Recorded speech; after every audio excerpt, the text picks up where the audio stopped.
Thanks everybody for joining us. Welcome back from our brief summer break. Hope you all had a chance to recharge during the summer. This is Association Xchange. I'm one of the co-organizers and the founder of Association Xchange.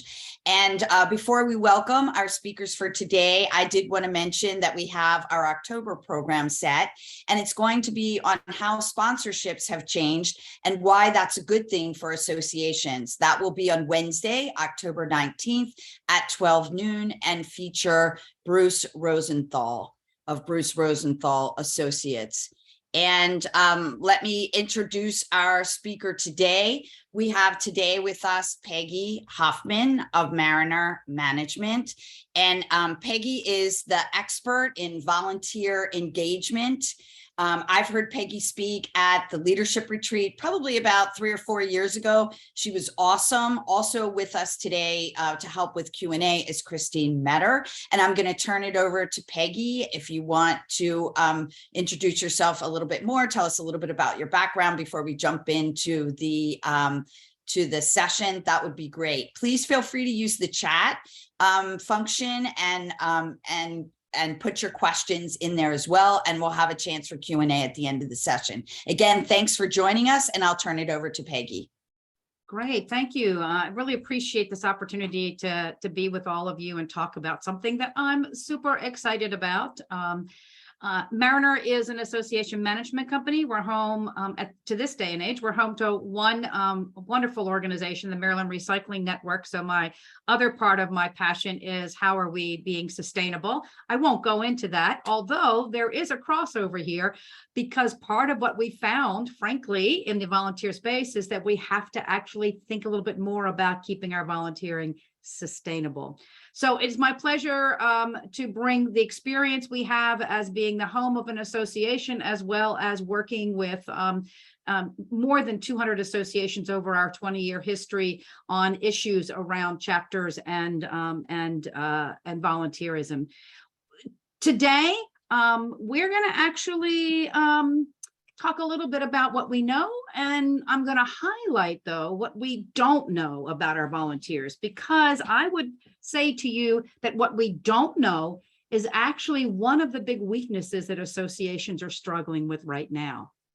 But what I'd love to do is get us started. Well, I'm going to pull my slide deck up, but the first slide you're going to actually see is going to be a poll everywhere poll that I'm going to ask you to participate in. So let me go ahead. And 1 second. There we go. All right. I don't know how many of you have done Poll Everywhere. Poll Everywhere is, it's an easy thing to do with your phone. If you've got a phone, you're just going to go ahead and you're going to text a message. The message is going to be Peggy Hoffman, all one word. And the number you're going to text to is 22333. So type in 22333. And then you'll get a message that says, congratulations, you are in the poll. Your very next message, don't hit those links at the bottom of that text reply. The very next text that you send will be one word. How do you describe an effective volunteer? You can also Alt-Tab, go to your browser and go to pollev.com/Peggy Hoffman, and gives you the opportunity to do that as well. So what I'm interested in finding out, because this is in the a huge part of our conversation around the current ASAE volunteer research, is this question of effective volunteer systems. So one of the things we asked in a set of focus groups, we asked in some individual interviews, and we asked in the overall survey instrument is, what is effective? Now, it'd be interesting for me to see how similar or maybe a little bit of difference I get from this particular crowd here today. I see that big, bold word, engaged, which seems to be a very popular and not only popular, but I do think it's a word that we use a lot when we're trying to describe a volunteer that we appreciate and a volunteer that we like to work with. But I'm saying some other really cool things: knowledgeable, balanced, prepared, contributor, responsive, dedicated, resilient, servant, These are some very cool words here. What I like is that you're putting in words that that help us understand a little bit about how our volunteers are engaging in the work itself. When you say that they offer suggestions, that they're resilient, that they're committed, that they raise their hand, it's suggesting that engagement. One of the interesting things with this particular question is that because we use descriptive words, it becomes very hard for us to get beyond an opinion to really understand effective. That is one of the main findings that we have from the latest volunteer research, which, by the way, echoes the findings that we've had in previous research. So let me ask a slightly different question here. And what I'd love you to do is not so much about, if you can certainly send me a chat on this, but I really want you to think about this as we wander down this journey of looking at the data. What are the most significant orthodox beliefs that your association holds about volunteers? Now, orthodox beliefs are really deep-seated assumptions, right? They're deep-seated assumptions. It's not necessarily that they're bad or that they're good.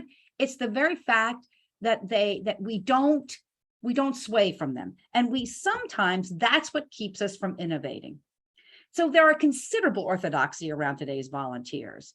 One of the big orthodoxies that we often hear is that they don't want to be assessed. They don't want to be evaluated. Another orthodoxy around volunteers in associations is this idea that we couldn't get it done if we didn't have them. So not that these are good or bad, but if we understand these assumptions, we can bring discovery to our conversations in a way that lets us shine the light on where we need to embrace new thinking, how we need to reframe this conversation.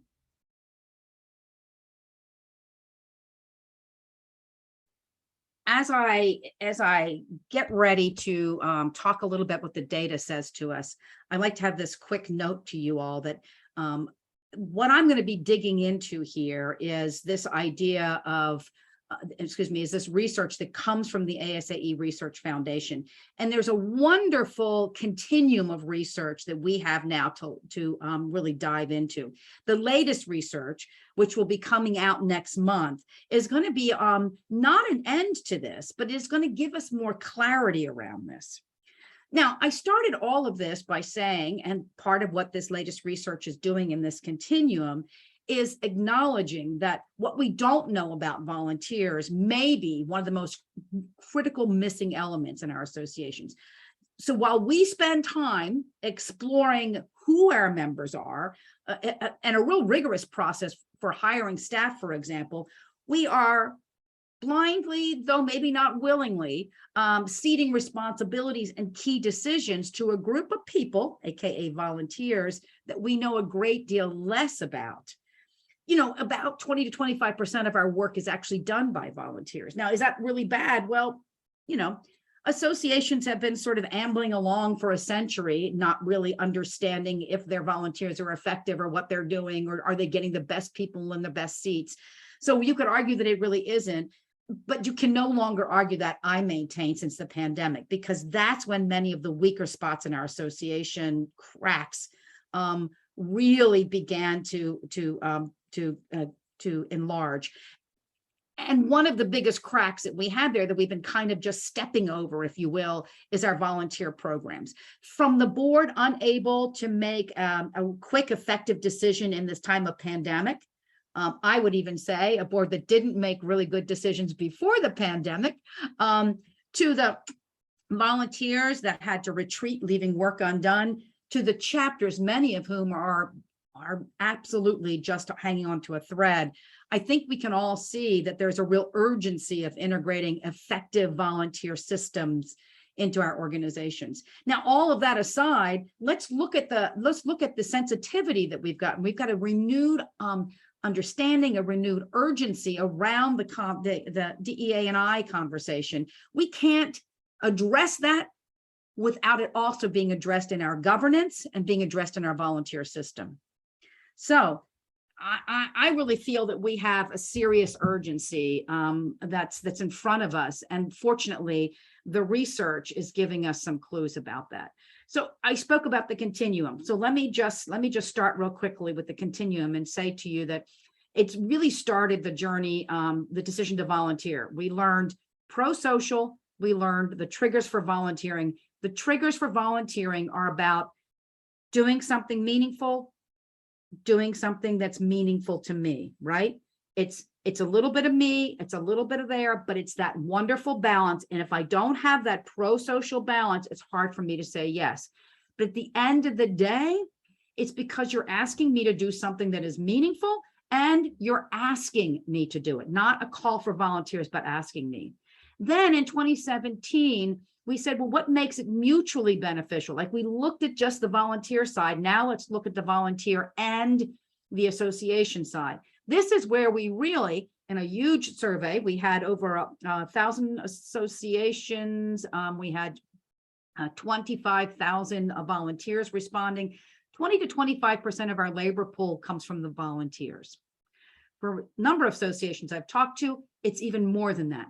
So just think, if it's only a quarter of the people doing the work, it's still a robust quarter of our work is getting done by these volunteers.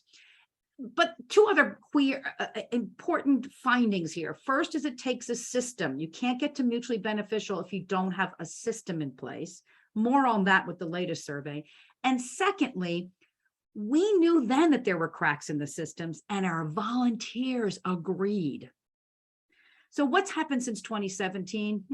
According to our latest research, not a whole lot.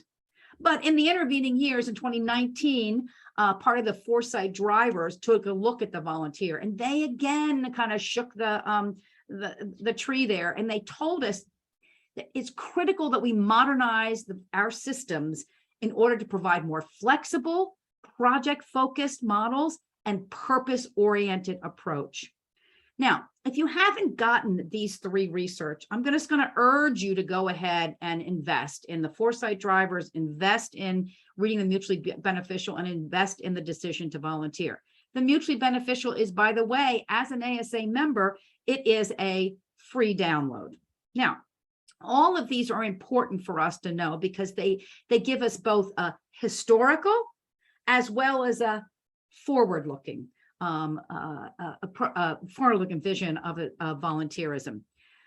But the pandemic did happen after all of these research projects. And so two research projects in the height of the pandemic are going to give us, I believe, an even better look at volunteering and maybe even more specific cues or clues on how we can go ahead and address this. The two that I'm going to be talking about the most today are the 2022 Holistic Approach to Effective Volunteer Management, more on that in just a second, and the 2022 Chapter Benchmarking Study.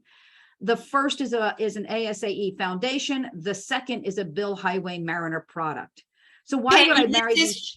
Peggy, this is Sherry, and I just want to apologize to our attendees today that the chat seems to be not able. And so if you have questions for Peggy or you want to just chat among yourselves, feel free to use the Q&A function just for today. Thanks so much. And Peggy, I'm so sorry to interrupt. Please continue. No, that's okay. That is absolutely okay.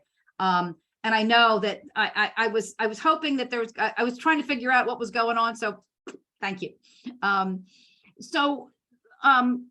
The chapter benchmarking study is important here because for the first time in the chapter benchmarking study, we actually engaged chapter volunteers as part of the survey cohort. So we got an earful from these volunteers to telling us what it felt like to be volunteers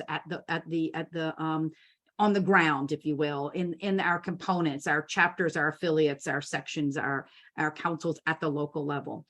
The 2022 and by the way, that's free for a download. It's completely free, and we can get links to you in order for you to be able to pull that up. The 2022 Holistic Approach to Effective Volunteer Management is the current research funded by the ASAE Foundation. Mariner is the chief research team. We've had a cohort of folks helping us, including Christine Metter, who is on the call today as an extra resource for us. We started off with individual interviews of association staff. We went to large focus groups, a series of them, of again, association staff. Then we did an association staff survey and association volunteer survey. 40, I think it was 2 or 3 associations gave us their volunteer lists, and we went out to them to collect the input from those volunteers. So the report includes that full view, like what do people on the street say? What are associations showing? What are association volunteers showing? But then we also pulled together a group of 16 association CEOs. This was our research council, our think tank. They're the ones that have analyzed and said, yes, and this is what it means to associations. So this is a very special, I would say, almost a unique kind of a research process, to the extent that we understood going in, we would not get all of the answers from the survey, but more importantly, the surveys were giving us a look at the moment in time, and we needed to give the association community a roadmap to go forward, okay? So I can't offer a lot of details on that because that report is still being reviewed. Fortunately, I can talk to you about the themes that we're seeing. And there's 4 emerging themes. I'm going to go through these themes. There's not a lot of detail. When you get the report, it'll be a free download from the foundation. You will see it's rich with data, but more importantly, I believe it's rich with insight from this group of 16 association CEOs. All right. Let's start with theme number 1. The question I keep getting, or I should say I keep hearing, is pandemic has killed volunteering. And it is true. Early on, we showed a dip, at least the nonprofit sector showed a dip in volunteering. But what we have really found in this research, again, both talking to the volunteers in the chapter benchmarking, talking to the volunteers and the staff in this latest survey, the pandemic effect is much more nuanced than we think. So what I mean by that is we asked in the survey, have you seen a reduction, or have you actually reduced the number of hours, or have you basically taken a nod and left volunteers? It turns out that if you want to call it bigger impact, is in the amount of time. So a net negative 21%. So the association writ large dropped about 21% in the contribution of hours. They only dropped about 14% in the number of volunteers. Now that's what the staff has told us. If you look at what the volunteers have told us, most of them said it was kind of steady. They pulled back a little bit, but most of them said it was pretty much steady. So it's really interesting because even at the chapter level, there was a lot of burnout, and they lost people, right? They lost people at that chapter level, but the leaders were still there, and they were still engaged, and they were still trying to figure out how to make the things work. Now, on a related note, we not only asked about the pandemic effect, but we also said over 5 years, how has volunteerism in your association been? 41% said, oh, it's increased, and 37% said it stayed the same. So I'm going to suggest to you that the pandemic didn't kill volunteering. It didn't take volunteering away, and it really hasn't reduced the urge or the yearn for our members to volunteer. It's way more nuanced about that. And so the call to action is that we must evaluate how we are using volunteer and staff time to assure we make the best and highest use of volunteers. That's how we are going to avoid losing volunteers. But notice how I say here, volunteer and staff time. We underestimate the amount of staff time it takes, particularly if you're a staff liaison to a demanding committee. So we really have to figure out how are we using the volunteer time, and are we using the staff corollary to that time effective? The second theme is, and this was, this came in the IDIs and the focus groups loud and clear. It also came in the chapter benchmarking study loud and clear. The volunteer experience is not consistent across our systems. That is one of the creations of dissatisfaction on the staff side and dissatisfaction on the volunteer side. And folks, a large part of that is because we don't have a system that supports us. A large part of that is that we sort of have, it's sort of like, if you're a staff liaison, how many of you have felt like you just were pushed into the deep end, make this committee get something done? And so if this committee runs well, sans training usually, and you have a good experience, you go over to this committee and it isn't. But more importantly, this committee doesn't get anything done and this committee does.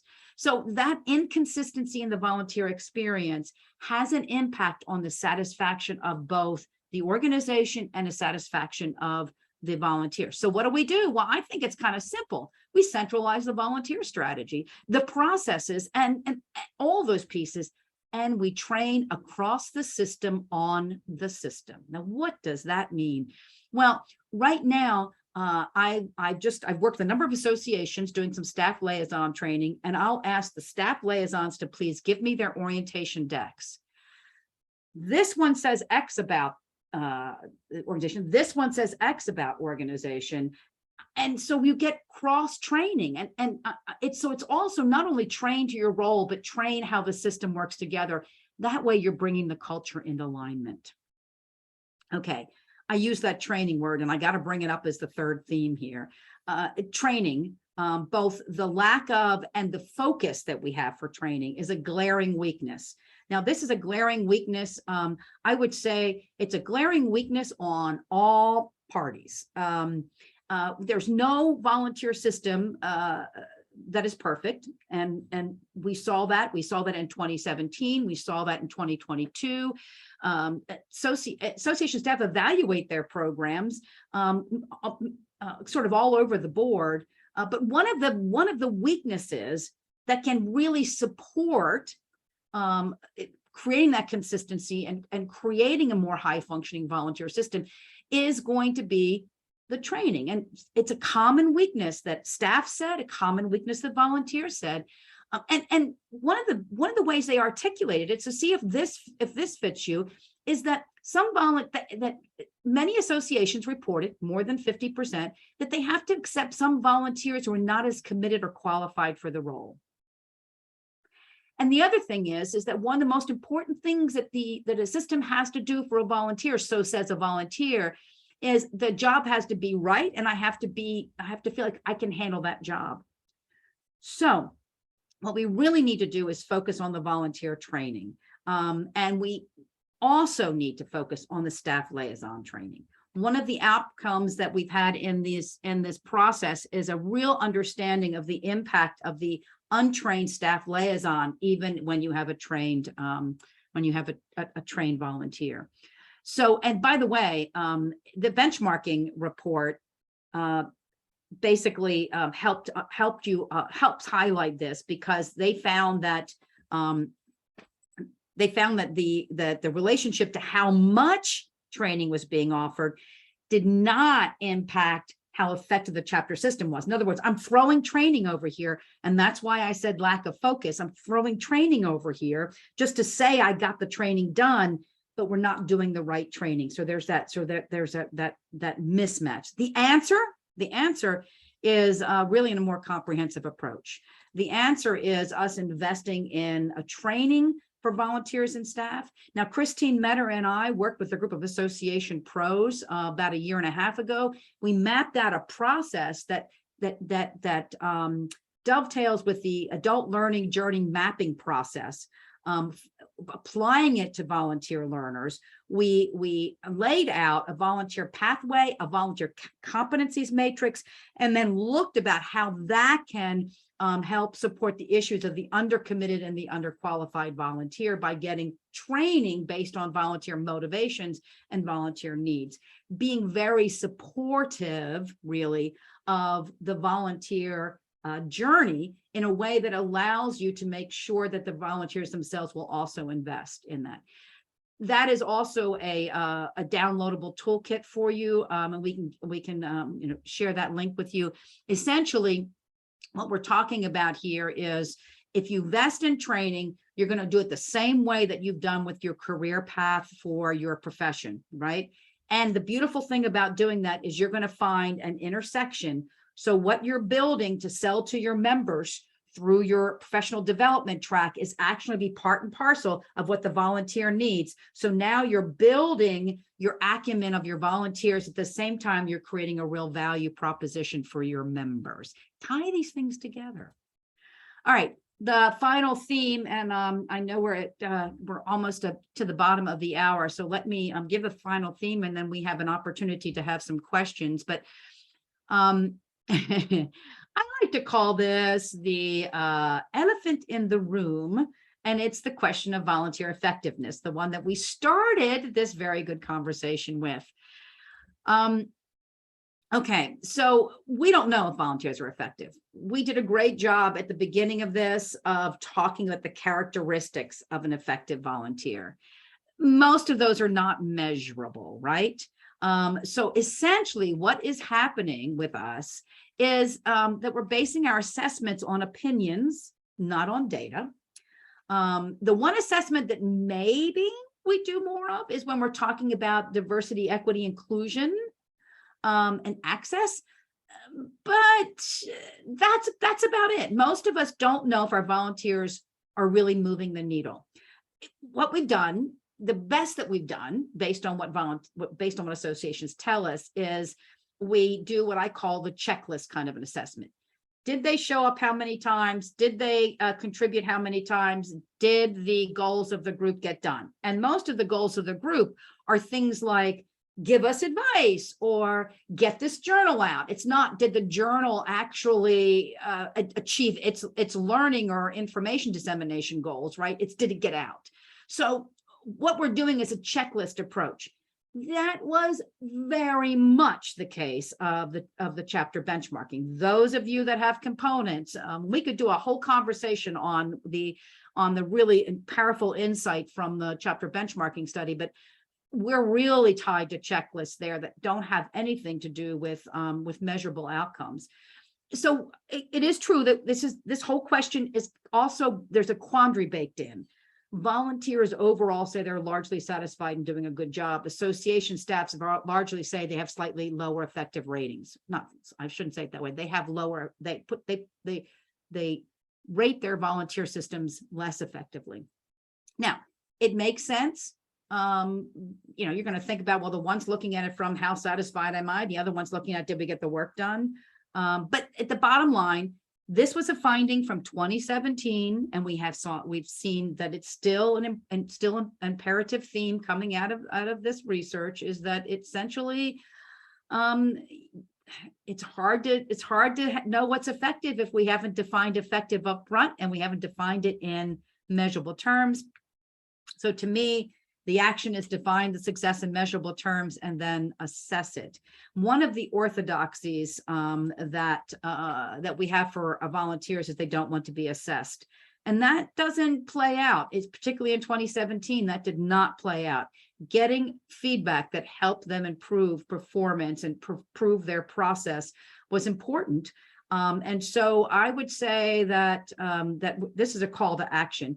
Even if you are not assessing individual volunteers, to assess the work, the most common assessment that we've seen across the system since 2017 through the driver through 2022 is assessing at the board level. So we have some good learnings, and you need to pull those through. So those are the 4 themes.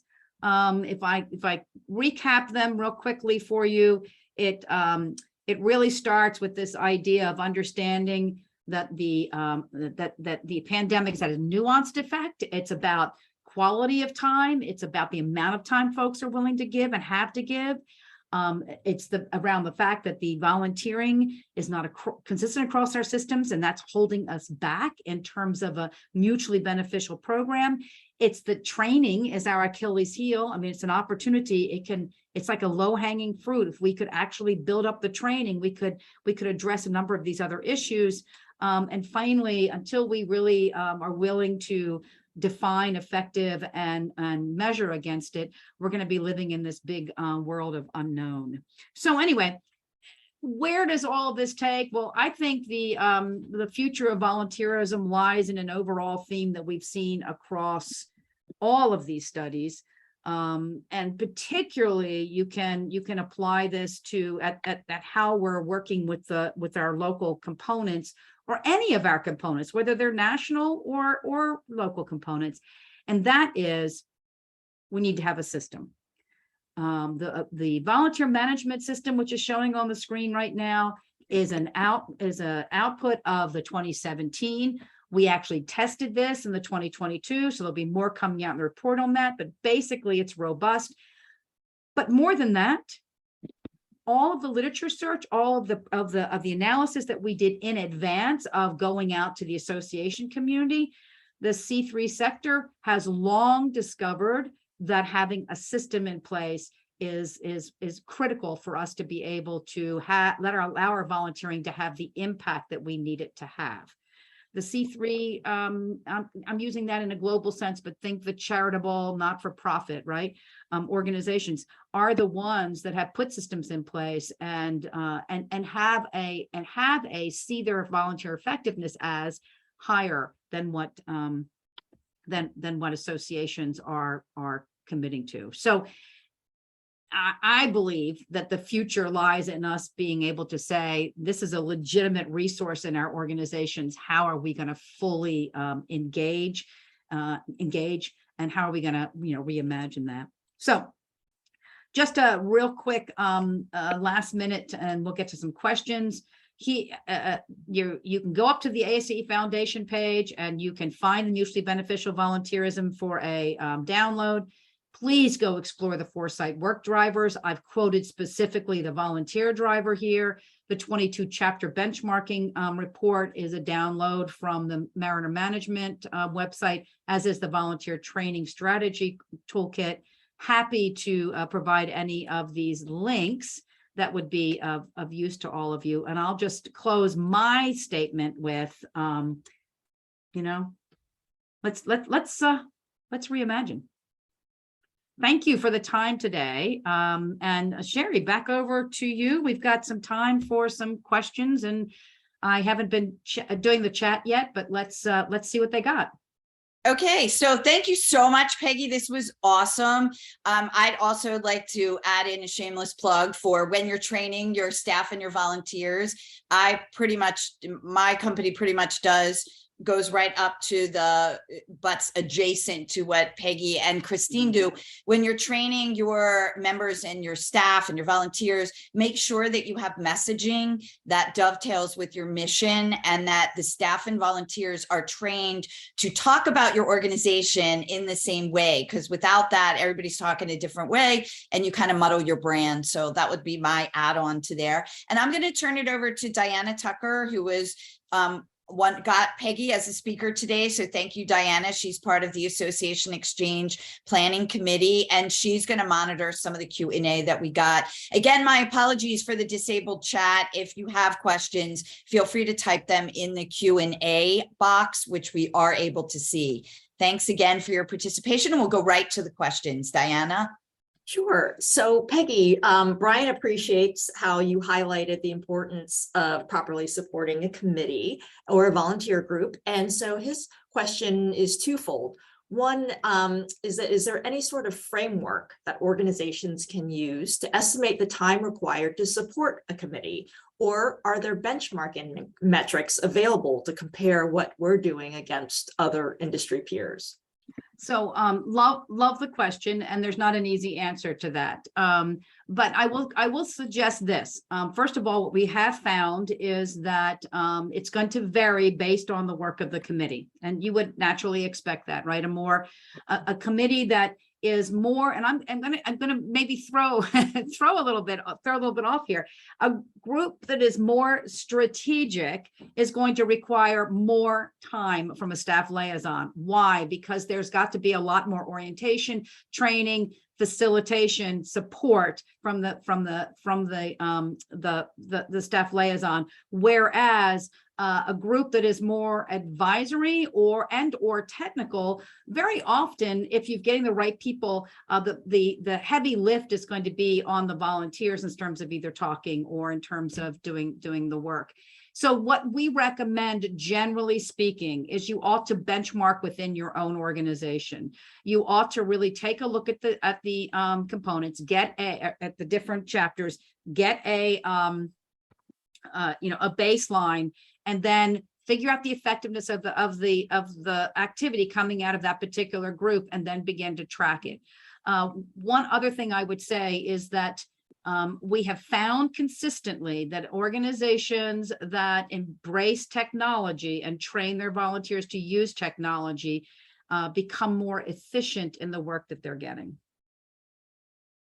Awesome. Thank you, Peggy. Belinda had commented that they are training the volunteers, but they don't necessarily train their staff liaisons. So can you comment on how to train staff? Yeah, well, first of all, I'm going to highlight or emphasize or shout it from the rooftops, as Sherry has said, because I love that, making sure that the messaging and connecting those things are right. The staff, we learned in 2017, the staff and the chair of a volunteer group can make or break the volunteer group. But it was the staff and the chair, not one or the other. So it is imperative, if you want a group to be functional, that you go ahead and you do that training. The problem we have, the challenge we have, is that the staff liaison role is oftentimes the role under and other duties as assigned. So we have not said what training do staff liaisons need. So if you, one of what project I did with an organization, and it is certainly replicable, is, and I can give you I'll find it again. There is a Toby Johnson, I believe it is Toby Johnson's website, has a look at the competencies needed to be a staff liaison, or a volunteer manager, she calls it. So what we did was we took that and we took it to HR, and what we did is we asked HR to embed those competencies in the job descriptions of staff of people who had to be staff liaisons, and then connect that with performance and connect that with training resources. So the long and short of this is to first understand the impact the staff liaison has on the effectiveness of the group, right? The second one is to understand there is actually formal competencies for being a staff liaison. And if you get that into your job descriptions, you are now able to develop the training time and effort and energy. And I'll put a plug in for ASAE. They do they used to do the Association 101. It's now a virtual program that runs once a year, runs again in January. There is one of their days is on volunteer systems. And we do get into a bit of what an effective staff liaison does. So that is a source. There isn't a lot of other sources. And one of the things that the Foundation Task Force Group is doing is saying, what are some of the things that come out of this research that we ought to be investing in? I can't speak for ASAE, but I'm hoping that's one of the things. I do have some resources for supporting staff liaisons, and happy if anybody contacts me to sort of share some of those. Terrific. Thanks, Peggy. Someone else has commented on something that I think we all experience, right? We get volunteers who want a resume boost, but they don't end up attending meetings or fulfilling what they said they would do. So what's your advice on how to fire a volunteer? So the easiest way to fire a volunteer is by having your committee charge and your goals stated very clearly. It's hard to fire somebody if you don't know what they were supposed to do and what the definition of effective is, right? You get into it, and particularly because it's a member you're firing, right? Let's face it, right? So I'm going to say, you got to do the upfront work. But still, the second thing is, unfortunately, it's a cultural issue.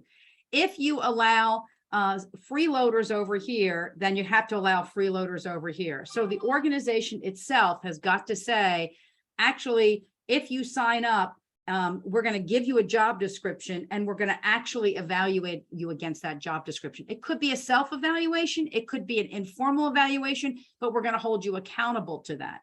When you do that, now you can fire somebody. So let me give you a practical application to that. When I was on the Talent Council, which is a volunteer position for NIGP, it's one of their governance bodies, and they bring on usually an outside thought leader, and I was the thought leader there. And one of the things we addressed was how do we create a evaluation for our volunteers that could be driven by self-assessment, but could also have anchors on it, right? Behavioral anchors. So we developed that.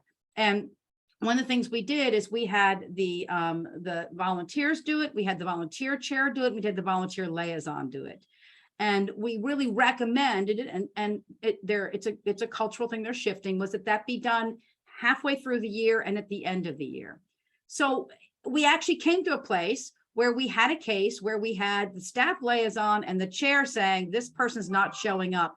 Well, the person actually didn't finish their evaluation. So do you see how this gives us an opportunity to have a conversation? So the chair called the volunteer and said, when we set off on this journey, this is what we needed everybody to do. How do you feel about that? And the person said, well, I haven't done that. Oh, okay. Well, we have to figure out what to do. And the person says, I think I should resign.